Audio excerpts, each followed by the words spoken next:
Olá, Luiz, é um prazer tê-lo aqui. Muito bem-vindo ao Bahia da Gente.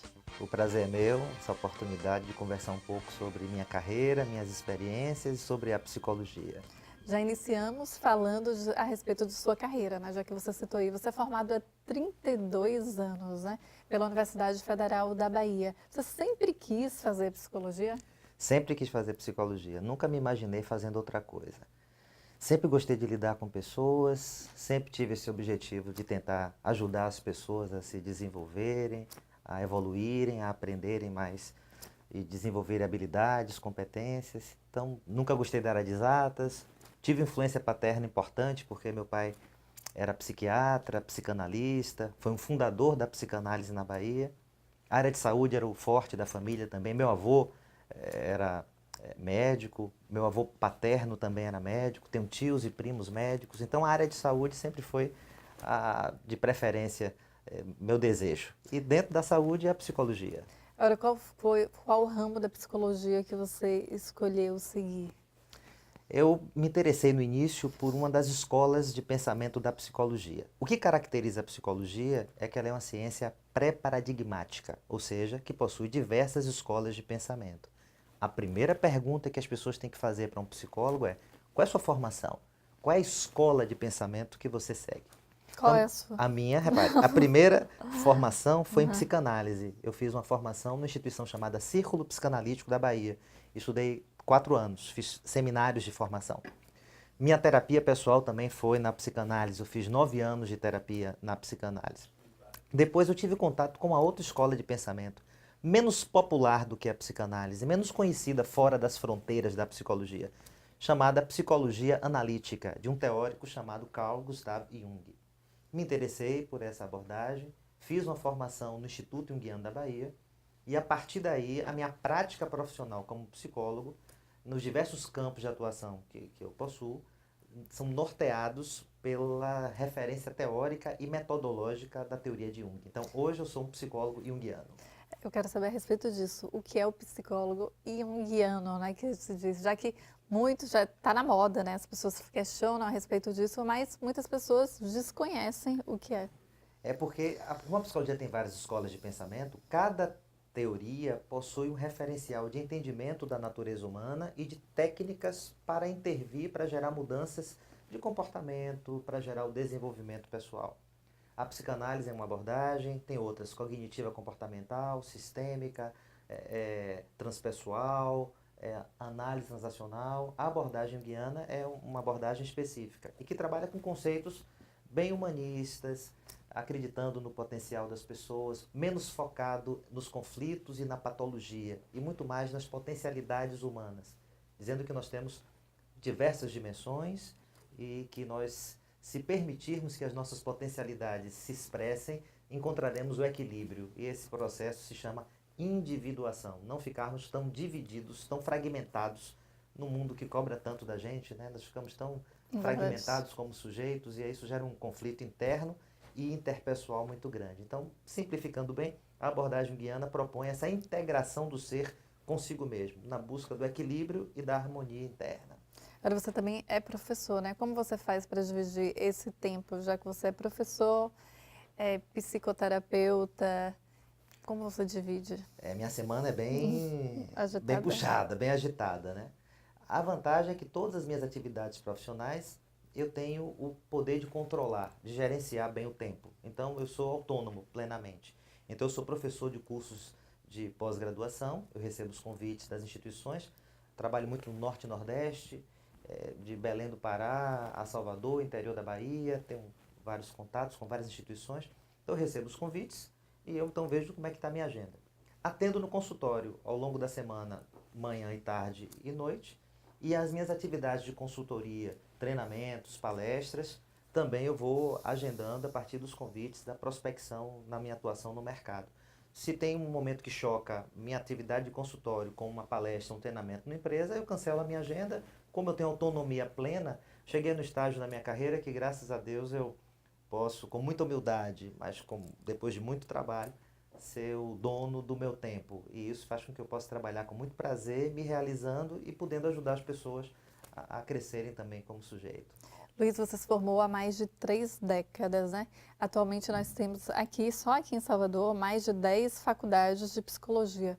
Qual a sua opinião a respeito disso? Eu me formei em 1988. Tem tempo. Uau! Na minha época só existia psicologia na Federal. Hoje existem muitas outras faculdades. Eu não sou um saudosista conservador que acho que só deveria existir cursos na Federal. Eu acho que houve uma democratização do acesso aos cursos de nível superior. O que eu sou contra é a precarização da qualidade do nível baixo de muitos desses cursos. Mas existem cursos de psicologia que têm um padrão elevado, que formam profissionais excelentes. Além do mais, quem faz a própria formação é o aluno. Então, às vezes, você tem instituições muito boas, alunos que não estão comprometidos, a formação não sai muito legal. Instituições que têm dificuldades estruturais, alunos que são muito comprometidos e motivados e conseguem ter uma grande formação. Então, isso é muito relativo.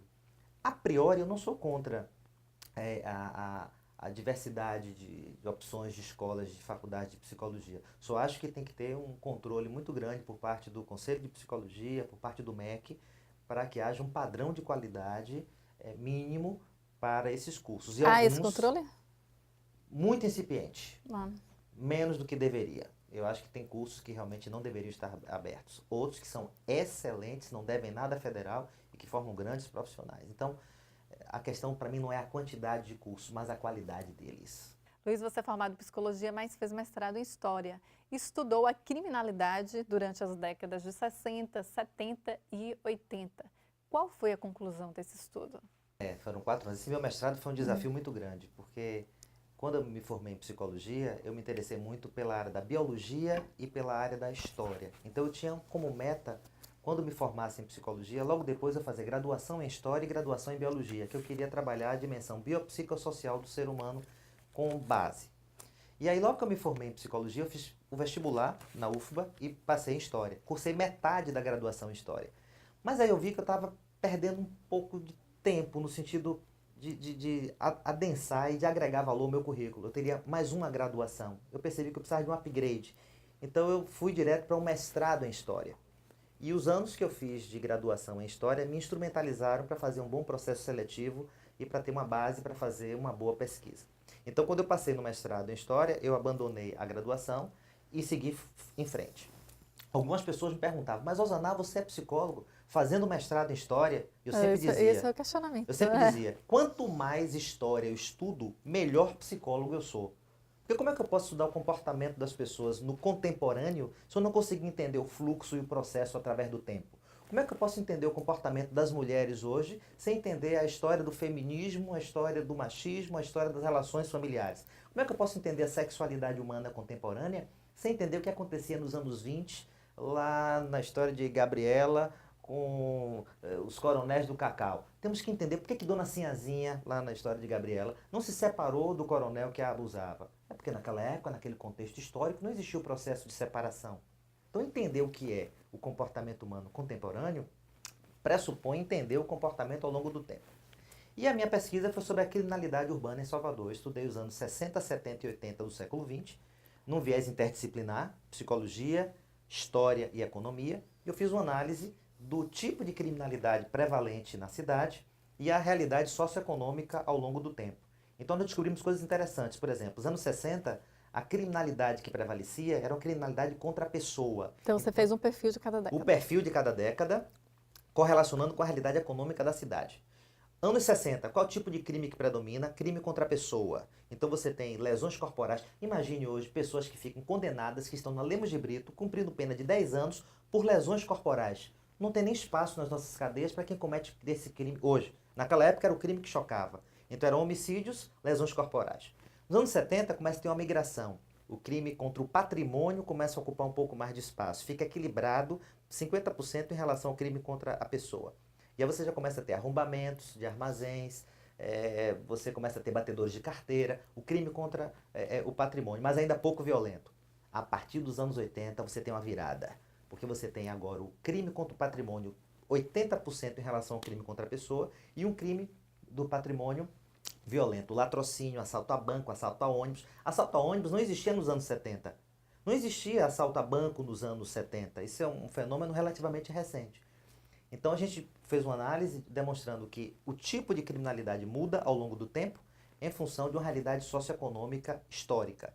E essa realidade socioeconômica que mostrou que a precarização da qualidade de vida, a falta da vivência plena da cidadania, uma massa de migrantes, essas 3 décadas foram marcadas pela migração sistemática do interior do estado para a capital, com 3 grandes momentos, grandes ciclos: o efeito da Petrobras com a refinaria Landulfo Alves, o efeito do Centro Industrial de Aratu, CIA, e o efeito do Polo Petroquímico de Camaçari. Esses 3 booms econômicos geraram uma diversidade, um dinamismo na economia. Muita migração, muita favela, muita gente desempregada, periferia aumenta, criminalidade muda e se torna violenta. Então, minha dissertação de mestrado tentou demonstrar que o comportamento humano não está isolado, solto no ar, não é algo etéreo, mas está correlacionado com a realidade concreta sócio-histórica. Ou seja, quanto mais eu estudei história, melhor psicólogo eu me tornei, não é? Com certeza. Agora, você não teve vontade de estudar a década de 90? Eu pensei depois em pegar 90, pegar o 2000, dar continuidade, mas aí teria que ser num doutorado, teria que parar minhas atividades profissionais. Chega um momento que a gente já está num ritmo profissional, uma demanda, uma inserção no mercado, e aí, a priori, é um sonho, é um projeto. Mas o meu projeto de curto prazo é escrever um livro, e depois a gente pode conversar sobre isso. Em relação a escrever um livro, já que você tocou nesse ponto, qual seria o tema, o que você iria enfatizar? Porque a psicologia aborda Muitas vários coisas. aspectos, né? Eu vou falar sobre os super-heróis. Vou fazer uma análise psicológica dos super-heróis. Quem são os super-heróis? Batman, Homem-Aranha, Thor, Homem de Ferro. Vou falar sobre a trajetória de cada um dos heróis, fazendo um link com a realidade de cada um de nós, não é? É isso que Sempre eu tem iria essa questionar. dualidade. Peter Parker, Homem-Aranha, Tony Stark, Homem de Ferro, Bruce Wayne, Batman, e todos têm uma jornada de superação para se transformarem em alguém que tem um propósito de vida. A jornada dos heróis é sempre a mesma, alguém comum que encontra um propósito para servir ao outro. E uma jornada que é difícil, árdua, que tem que travar contato consigo mesmo, tem que pagar um preço alto. Enfim, fazer uma análise sobre o perfil dos super-heróis, fazendo um link com a trajetória humana. Só os homens e She-Ra. Mulher Maravilha, She-Ra, Mulher Gato, vamos conversar sobre isso.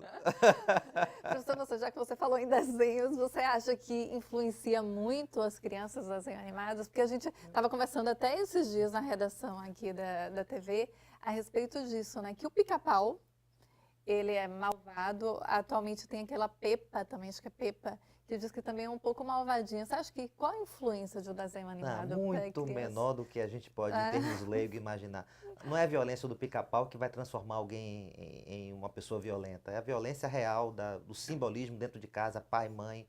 O que os desenhos animados ou os filmes têm como função é a função de sublimar, ou seja, de você projetar, transcender para o imaginário dessas figuras míticas os nossos atributos internos. Então eu vou colocar minha agressividade simbolizada através da expressão do pica-pau meio perverso. Ou em outras palavras, assistir muito Pica-Pau não vai deixar ninguém perverso, não viraremos serial killers ao assistirmos Entendi. Pica-Pau. O que pode comprometer nossa estrutura de personalidade, o nosso caráter e nossa ação no mundo são as experiências subjetivas com as figuras significativas. A estrutura familiar, a realidade comunitária, a sociedade que a gente está integrado, as relações na escola, com a nossa rede social real. Essas é que são estruturantes da nossa personalidade. Pica-pau não vai deixar nenhum menino mais agressivo ou menos agressivo. Podem ficar tranquilos, pais e mães. Já que a gente está falando de crianças, né, em relação ao bullying, né? Hoje em dia se fala muito de bullying. Explica para a gente qual a relação do bullying na atualidade, já que você é professor há mais de 32 anos, não existia esse termo, né? Tão moderno. Olha que coisa interessante. As brincadeiras traduzem muito a nossa estrutura emocional. Toda brincadeira tem um fundo de verdade. As brincadeiras traduzem nossa realidade subjetiva. O que é um bullying? Uma brincadeira. Só que é uma brincadeira hostil, agressiva, irônica, ofensiva. Através do brincar, a gente pode extravasar impulsos não tão nobres, um pouco mais agressivos. Então a inveja, a disputa, a raiva, o medo podem se expressar através da brincadeira. O bullying é uma brincadeira agressiva que é prazerosa para o lado mais forte, geralmente, e que é muito dolorosa para o lado mais frágil. é uma expressão dessa nossa competitividade da sociedade pós-moderna, por uma luta por espaço, por status, por poder. Vivemos um mundo que todo mundo quer ser celebridade, quer ser Geise Arruda, todo mundo quer estar no BBB, quer estar na Fazenda, todo mundo quer estar na mídia, Facebook, a gente quer postar, não é? E quem não consegue conquistar esse espaço de uma maneira legítima no mundo real, acaba viabilizando através de alternativas não tão saudáveis e não tão nobres. O bullying é uma forma de expressar a nossa disputa, a nossa rivalidade, nossa competitividade.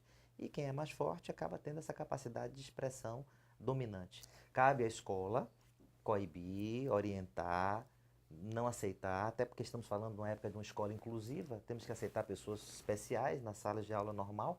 Então, como é que a gente vai estimular ou permitir um bullying que gere um nível de sofrimento muito grande, né? Mas o bullying, o termo é novo, mas a experiência de Antiga, né? competitividade e de brincadeira com uma segunda intenção ostensiva e agressiva é algo bem antigo, faz parte da história da humanidade, né? Em relação às redes sociais, já que você tocou nesse tema, né? Hoje em dia as pessoas se expõem muito nas redes sociais, como você falou que muitas querem ser celebridades, né? Algumas nem vivem o que postam. Saiu uma pesquisa recentemente que outras pessoas que acompanham celebridades, algumas pessoas fizeram uma pesquisa, elas entram até em depressão, porque não podem ter o que a outra pessoa tem. Em relação a isso, as pessoas vivem muito nesses aplicativos de bate-papo. Você acha que as pessoas estão hoje em dia mais sozinhas? Como você atende essas pessoas no consultório? Não dá para a gente generalizar. Por exemplo, eu não tenho nenhum caso no consultório de alguém que me procure e diga eu estou viciado em redes sociais, eu preciso diminuir o acesso ao Facebook. Mas o que a gente percebe é outra coisa. Mas não atrapalha a relação pessoal? Depende de como a gente maneje isso. Se a gente tem muita insegurança para encarar uma relação real e a gente vive exclusivamente no mundo virtual, isso é um transtorno. Mas é uma minoria que vive nesse patamar tão extremado. A responsabilidade não é do Facebook isoladamente ou do WhatsApp. Eu vejo outra coisa. Eu acho que a gente está numa sociedade que estressa muito a gente, que sobrecarrega muito a gente, que a gente tem cada vez menos tempo. Eu acho que então a gente fica dependente químico, entre aspas, né? Uma brincadeira, do WhatsApp, porque a gente tem não sei quantos grupos que a gente participa, tem não sei quantas coisas que são obrigatórias. No lugar das pessoas ligarem pra gente ou de nos encontrarem pessoalmente, manda pelo WhatsApp. Então a gente tem que responder as coisas nesse universo do WhatsApp. Isso acaba gerando estresse, sobrecarga, angústia. Agora, para minorias, existe uma dificuldade de encarar o mundo real. E para se proteger das suas inseguranças e dos seus medos, vivem exclusivamente nesses mundos virtuais. E quando há uma concretização dessas relações virtuais, eles não suportam, fogem, escapam, então ficam só interagindo virtualmente. Existe, mas aí é um quadro de insegurança, de maturidade emocional, é uma exceção. O que a gente vê no mundo de hoje é que as redes sociais vieram para ficar, a conexão globalizada veio para ficar, e se a gente souber administrar isso, abre muitas portas. Minhas filhas estudaram no exterior durante um ano, cada uma em países diferentes, e eu podia conversar com elas pelo WhatsApp ou pelo computador, em tempo real, o tempo todo que a gente quisesse. Isso era muito bom, diminuiu distâncias. Agora, de maneira saudável, eu não troco encontrá-las pessoalmente para ficar conversando pelo WhatsApp. Agora, quando é impossível encontrarmos pessoalmente, o WhatsApp ou o Facebook ajudam bastante. Funciona. Então, tudo é um manejo. A gente tem que tomar cuidado, porque na psicologia a gente busca sempre o equilíbrio das coisas. Então, a alta tecnologia e as redes sociais em si não são um problema nem algo patológico. Depende de como cada um vai administrar e gerenciar a relação que estabelece com esses meios de comunicação. Porque recentemente a gente fez uma matéria que eu fui a repórter e fui em alguns restaurantes, né? Quando chegávamos no restaurante, casais, uma mesa com 6 casais, era incrível. Cada um no seu celular. É verdade. Eu falei, gente, não é possível, ninguém conversa, ninguém bate papo. E a gente ficou observando durante um bom tempo. E eles ficavam. Aí quando abordamos, é relação a trabalho, isso, várias desculpas. Então você tem vários papéis ao mesmo tempo. Você sai para jantar com sua namorada, mas você também tem que cuidar do trabalho, tem que fazer tantas coisas. Eu vou entregar ela aqui. Estávamos nos bastidores conversando, ela conversando comigo, analisando a pauta e o WhatsApp. Não, é a pauta do próximo. Não é desrespeito a mim, não é que você. Ou descompromisso com o trabalho. Mas ao contrário, é a overdose de coisas que a gente tem que fazer, né? Overdose de informação. De informação. Né? Então a tecnologia veio para ficar. Agora a gente pode ser mais seletivo, né? Na sala de aula. Pronto, eu vejo muito isso na sala de aula. Os alunos precisam do celular grudadinho no corpo Mas dá para controlar isso? a gente Você chama tem atenção, alguma galera. restrição? Vamos lá, bota o celular no silencioso, vamos tentar focar aqui. Quando eu vejo que o grupo está disperso, aí eu lanço uma piada, eu tento motivar, eu trago um tema novo. Aí cabe a mim, como gestor da sala de aula, tentar lidar com isso. Agora, impedir, não entra com celular, WhatsApp é um demônio. Não é verdade, porque abre muitas portas, minimiza distâncias, otimiza tempo. O problema é que o mundo cada vez mais exige da gente mais coisas e nós temos menos tempo disponível. Trânsito, enfim, o mundo, enfim, então é uma nova realidade, a gente precisa se adaptar a ela e não querer ter um modelo saudosista, meio troglodita, eremita, que não vai funcionar. Ou seja, não vamos demonizar nada, nem vamos idealizar nada. Tudo depende do manejo. Para a psicologia, a gente tem sempre que contextualizar. O princípio básico da psicologia é contextualize. Analise o fenômeno no seu contexto. E aí, então, eu vou entender se ele está sendo saudável, construtivo ou não. E aí, podemos mexer para transformar essa relação do homem com as suas oportunidades e desafios na vida. Agora, você como psicólogo, você sempre está analisando? Não, boa Não, pergunta. Se não, fico isso é louco. difícil, Já pensou? né? Eu vou Já entrar em pensou? colapso, né? Eu sei separar as coisas. Eu aprendi, 9 anos de terapia, 9 anos de terapia, eu aprendi a separar as coisas. Então, às vezes, eu saio com os meus amigos, estou um pouco calado. Aí, meus amigos, Osana, você está calado? Está me analisando? Eu digo, eu não estou Tá analisando. Eu estou aqui querendo conversar de outras coisas. É que eu estou cansado. Não, você está em silêncio? É porque eu estou balançando a perna. Eu digo, não estou nem notando. Eu não fico analisando. Eu não psicologizo tudo. Isso é um exercício que todo psicólogo precisa fazer. ter, né? Porque deve ser difícil, não? Não pode reduzir tudo à psicologia, senão aí dá tilt. Pira. Agora, qual a diferença de psicologia, psicoterapia, psicanálise e psiquiatria? Olha, psicologia é a ciência do comportamento. Literalmente, psicologia significa estudo da alma. Psico, em grego, vem de psique, alma humana. Logos, estudo. Então, psicologia é o estudo da alma humana, estudo da natureza humana, estudo do comportamento humano. É uma ciência específica, 5 anos de faculdade. Depois que você se forma em psicologia, você tem um registro no Conselho Federal de Psicologia, pode atuar em várias áreas, na área organizacional, na área clínica, atendendo em consultório, na área escolar, na área esportiva, na área social, enfim. O que é a psicoterapia?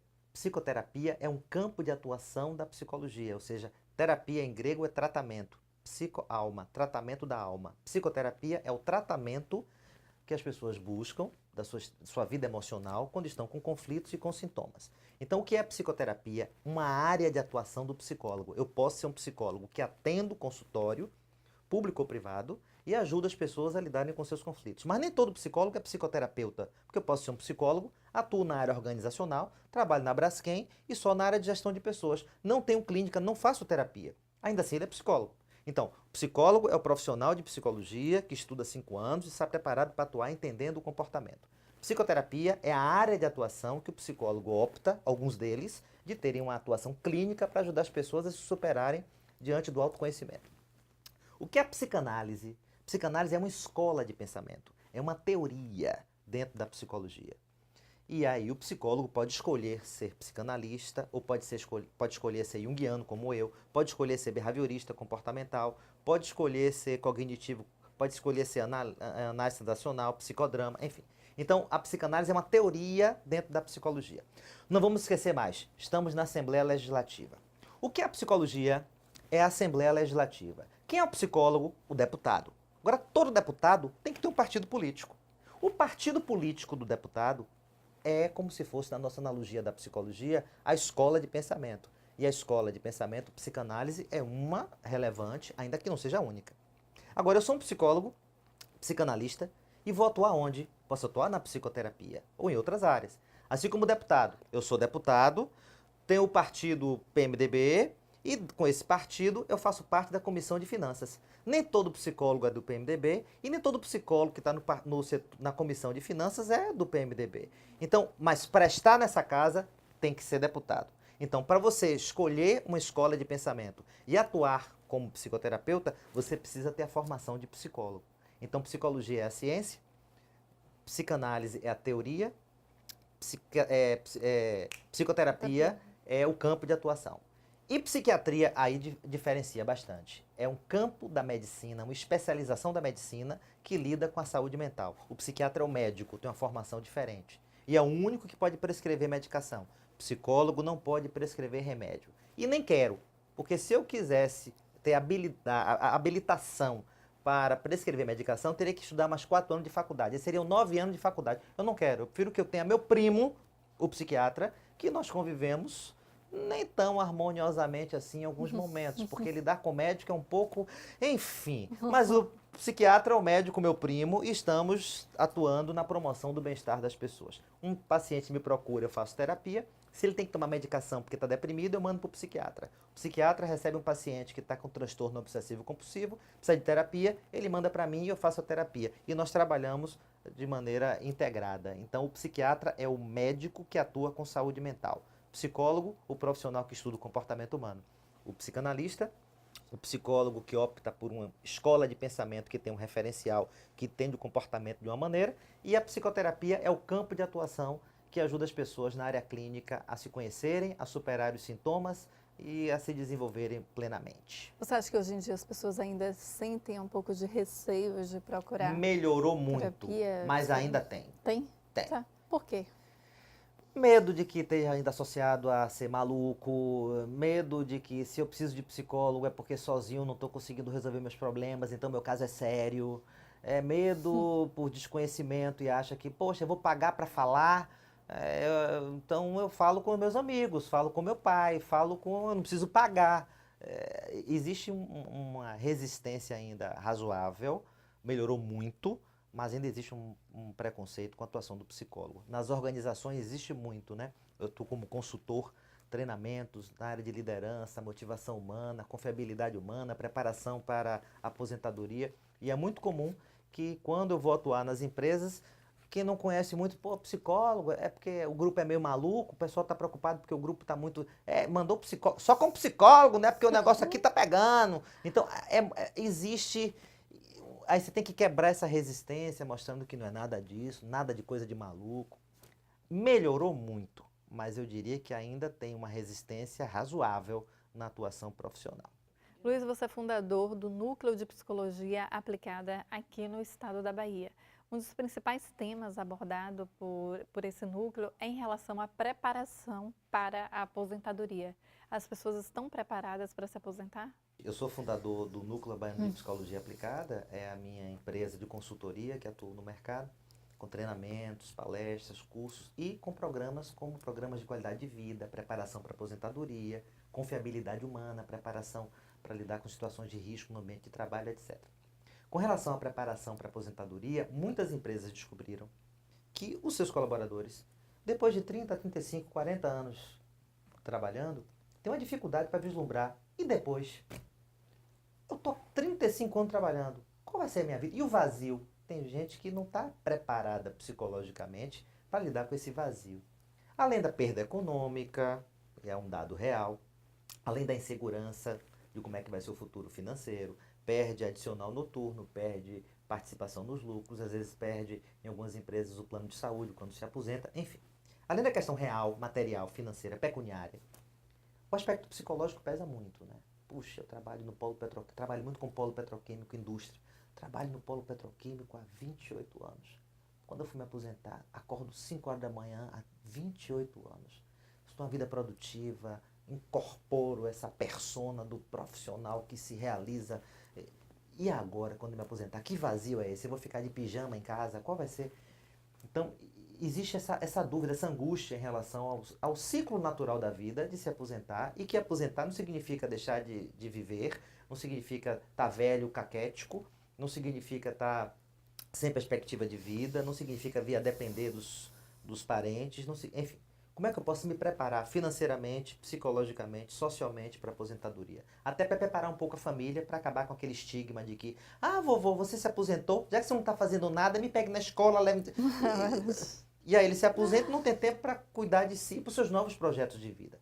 Então existem programas de preparação para a aposentadoria muito interessantes, que geralmente são interdisciplinares. Aí o psicólogo lida com a questão da mudança de papéis, como é que vai ser minha vida, o que é que eu desejo, meu projeto de vida depois de me aposentar. Porque muitos também ingressam no mercado de trabalho depois da Pois aposentadoria, é, na faz uma verdade, nova faz uma formação, nova formação. e enfim, a hora é agora. Sempre quis fazer psicologia, agora que me aposentei, estou com 65 anos, inteirão, saudável, vou fazer psicologia e vou atuar, é meu sonho, ou vou com fazenda e agora eu vou criar gado, enfim, agronegócio. E aí muitas empresas preparam você para os novos negócios, então visão de empreendedorismo, de economia, e o aspecto psicológico, que é a minha participação, de como lidar com a mudança de papel na vida do profissional produtivo, que muitas vezes é porque tem e porque produz, para ser um sujeito pleno que, mesmo sem estar produzindo formalmente para aquela empresa, está produzindo para a vida, está produzindo para si mesmo. Né? Como lidar com os novos projetos existenciais que necessariamente não passam mais pela carreira formal, empregado, etc, etc, etc. É difícil porque tem uma questão psicológica forte associada.